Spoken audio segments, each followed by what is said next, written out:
What is the next topic today? Okay, next one is from Aubrey Schiffer. Hi, John. We love your show and watch it almost every day. Pleasantries out of the way, with Avengers Endgame now being the monster that it is. What do you think the takeaways are for a company like Warner Brothers and their DC properties? I'm sure they're forging their own path. I like Shazam more than Endgame, to be honest, but you can't ignore what Marvel has accomplished with Endgame. What lessons do you think are there for them to learn? All right, thanks a lot for the question, Aubrey, and thank you for watching. And look, I'll say this. When you get a movie that is the sheer magnitude, I think that's a fair word to use, magnitude of what Endgame is, it's not just a representation of what one movie is. Remember, Endgame isn't a standalone movie by any stretch of the imagination. It is a culmination event. I think that's the best way to describe it. It's a culmination event of what they've done. And in that, whenever you have a really great movie, there are lessons to be taken from any great movie. When you get a movie that is probably going to end up being the most successful movie of all time and is a culmination event, certainly for somebody like DC, who's kind of in that same space, there are lessons to be learned. I think there are lessons to be learned from DC's success by Marvel. I think there's lessons to be learned from Endgame by DC. So if we're talking about on those levels, and we're not talking about DC becoming Marvel, but there are lessons to be learned from anybody's success, right? I can look at somebody who's in the restaurant business and glean lessons from how they succeed to what I do in the online movie punditry space. It's not that I'm trying to be a restaurateur. It's just that, there are things in success that you can learn some lessons from. And I think when we look at the success of Endgame, I do think there are a couple of lessons to be learned specifically by DC because they are in that space. Now, before I bring up what I think the lessons there are, I should point out that I think a couple of these lessons are ones that DC has already started to incorporate and incorporate well. But that doesn't mean they're not still lessons learned. So here's some things that I think are some lessons that DC needs to learn from Endgame success. Number one is put characters over action. What I mean by that is that when you look at Marvel films, whether you're looking at Guardians of the Galaxy or Ant-Man or Doctor Strange, they let us inhabit the world with these characters. They let us get to know these characters, not just get to know what the characters do, we get to know who the characters are. And aside from Man of Steel, which I think did a great job of that, a lot of the earlier DC films, the DCU films, we've gotten to know what the characters do, not who the characters are. You know what I mean? And it's hard to put that into a stronger sense. But with the Marvel films, it's always been, we become attached to the characters by knowing who they are, then seeing what they do. And I think that's a really big thing. And by the way, look back at Aquaman. I think Aquaman's a good example of DC already kind of learning that lesson. Shazam, whether you like or don't like Shazam, I think you can point to that too. I think that's a great example of that DC is letting us get to know the characters first, then seeing what the characters could do. And I think when Marvel's done that and you culminate in something like Endgame with all the things that happen, we're already so attached to these characters, we get the emotional response that they want us to have. Anyway, there's a lot to say about that, but let's move on to number two. Light subject matter or dark subject matter makes no difference. You got to make it fun. You got to make it fun. Like, I would argue, we were even just talking about the dire stuff of Logan, and I think Endgame is more fun than Logan, but there are scenes in Logan that are ridiculously enjoyable to watch. Like, really enjoyable to watch. And I've always made this argument too. You look at a movie like Thor Ragnarok, I contend, rightfully so, that there has never been a Marvel film pre-Infinity War. There's never been a Marvel film that dealt with such dark subject matter. Thor loses an eye, the Allfather dies, Asgard gets destroyed. You have the living demon of Surtur coming in. Like, there's so much dark stuff that happens in that movie, yet it was incredibly fun. They made it really entertaining, all that kind of stuff. Not a formula, but light or dark, doesn't matter. You got to make sure there's elements of really good fun in that. And again, that's another thing that I think DC has already started to incorporate very wisely under Walter Hamada. Number three, focus on the movie at hand. There are too many times, again, maybe other than Man of Steel, that I've watched a DCU film where they're trying to do too much as far as setting up other films. Now, when you look at Marvel's example through the years, they'll do that in post-credit scenes. They'll do it in things that don't involve their narrative. They'll throw in little things that might lead to other things later, in little post-credits, a little line here, but for the most part, they stay focused on the movie at hand, even though they have an overall arching goal, and we'll talk about that in just a second. All right, number 4, story matters. Everybody will say, of course, story matters. However, let's take a Suicide Squad as an example. A Suicide Squad movie, which I admittedly had a fun time with. I enjoyed Suicide Squad. It's a hot mess of a movie, but I had a good time with it. Still, Suicide Squad is a great example of saying, we have no story, but let's make a Suicide Squad movie because this collection of characters will be cool.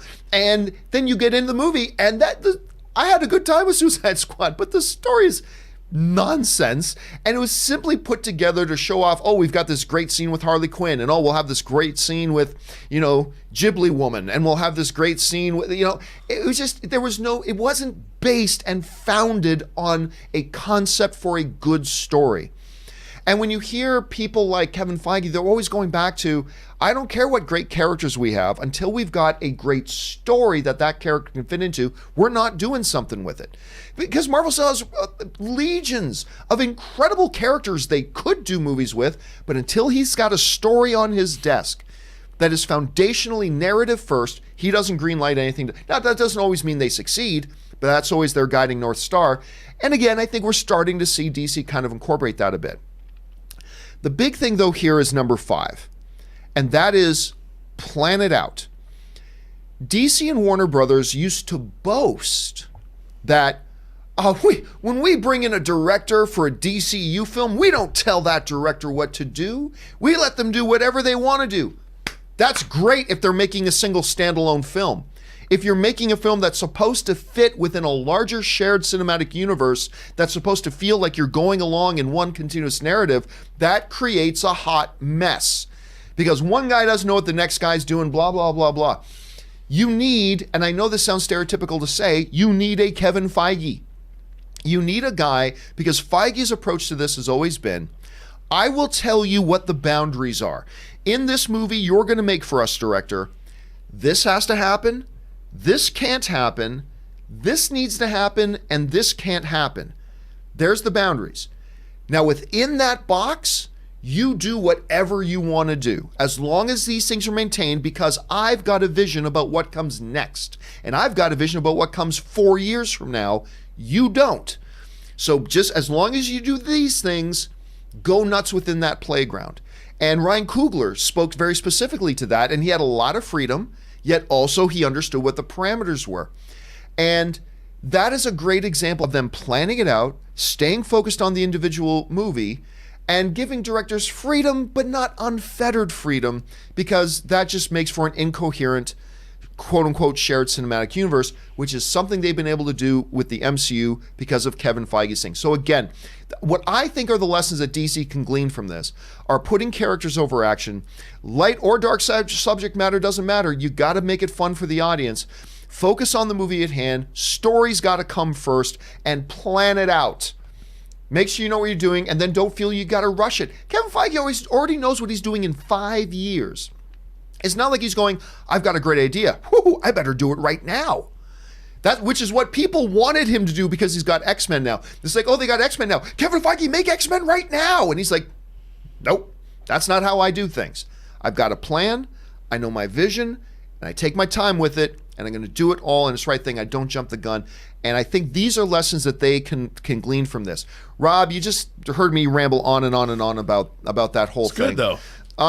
When you're sitting back as a filmmaker yourself and you're seeing these things unfold, it's not about trying to mimic Marvel. It's not about trying to do what Marvel does. But what are the success lessons here that you think that a company like DC with their properties can glean from that would incorporate into their own DNA? Well, first of all, you pointed out you made a lot of good points. And what Marvel has that DC doesn't have is a visionary in Kevin Feige. I've always said he's made 13 Marvel movies before the MCU even started. He saw what worked. And some failures. That's important. He had some failures under his belt. He saw what worked and what didn't work, and what filmmakers worked and what approaches worked. And he was an actual working producer. A studio does not usually have filmmakers making these decisions. They've got corporate executives that come from Ivy League colleges with business degrees, and yet they're trying to make decisions about how these franchises work. You need a visionary if you're planning on doing some kind of a universe. That's the first and foremost thing you have to have. If you don't have that, you can't just hire somebody in this position either. Yeah. You can't just go and get, oh yes, we're going to go get this visionary to run the dark universe, for instance. It doesn't work that way. And those people, there's only been one in Hollywood history, and that's Kevin Feige. So what I would say is do what they're doing now. They need to concentrate, like you had said, first and foremost, on their characters. Then you take that character, whatever the vision of that character is, you come up with a great story. That's it. You have a great character and a great story. As Stephen King says, a good story, well told. Don't worry about, look, everybody wants the money. It's always greed that gets in the way of success in Hollywood. Greed always gets in the way of success because everyone is shooting for money that doesn't yet exist. And that's not how it works, and everybody fails. I don't know why they keep trying to do it, but you concentrate. Look at Aquaman. Aquaman, total visionary in James Wan. He went goofy. He went goofy fun. There's a lot of people that can't deal with the craziness of Aquaman, but it was a visionary approach. It was James's approach. It was the dude bro that was created by Zack Snyder, and then James Wan said, I'm going to take my love of fantasy epics, of Ray Harryhausen, and he made this concoction, this frothy, beautiful, crazy, weird, Flash Gordon-esque thing that everyone was like, what? And look where they got, $1 billion, because it was a visionary, and he took the character and made that character fun.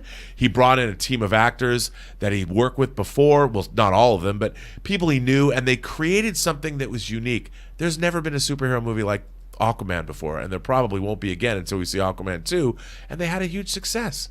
That to me is, there's your visionary filmmaker, great character, fun story. Then you win. And Walter Hamada now is in that place, and the question will become from Warner Brothers, I think, will you allow and give the leeway to Walter Hamada to be that figure and to let him kind of direct this and guide this and work with the filmmakers he wants to work with, as long as they look, Kevin Feige has oversight. He has to meet and talk with Alan Horn every week. He has to get yes, but Alan Horn also knows how much slack to give Kevin Feige to let him give and I'm sure there have been times that Alan Horn has had to put his foot down. I'm sure that's happened. But for the most part, they let him do that. Warner Brothers has got to give Walter Hamada a chance and a good amount of time to kind of make whatever this vision is he has come to fruition. And if they do, I mean, look, they're off to a good start. I think they're off to a good start. I think Wonder Woman 84 will be a continuation of that good start. And then let's sort of see where they go from here. I can't wait. Me too. I'm excited to see where they go with this.